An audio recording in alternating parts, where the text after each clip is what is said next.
You're watching WLNY TV 1055 News at 9. Good evening, I'm Dick Brennan. And I'm Dana Tyler. First, in the Boston Marathon bombings and the Newtown school shootings, many schools are turning to high-tech camera systems for security. but they're not cheap, and it's adding to the school's budget crunch. TV Long Island Bureau Chief, TV 1055 Long Island Bureau Chief Richard Rose, live in Melville with more on this story tonight. Richard.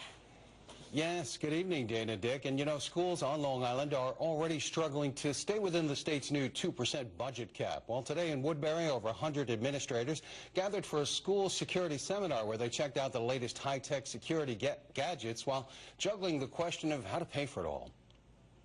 This is a solar-powered camera. From cameras powered by the sun to those that can see through smoke in the dark, it's all part of the pitch to school administrators under pressure to ensure student safety.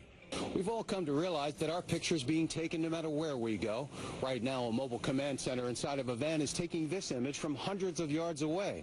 But the technology is now advanced to the point where it can record your image from much greater distances. We can have one camera for one manufacturer that can see up to 5 miles away line of sight.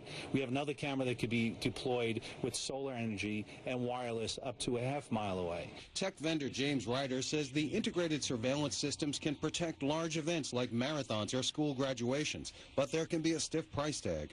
Are we talking thousands, tens of thousands to provide this service?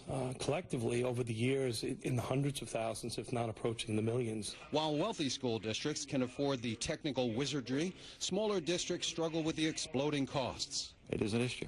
Superintendent Richard Benson says the tiny Quag school district still uses older cameras that only provide grainy images. Now they're looking to upgrade, but on a budget. We're looking at plans that would be a one-time install and then some monitoring fees that goes with it.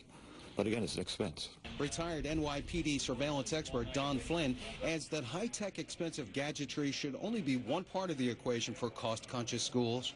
You can have a $10 million system, access control, and you put a rock in the door and you have defeated a $10 million system. So it's about the staff being on board and buying into it on a daily basis.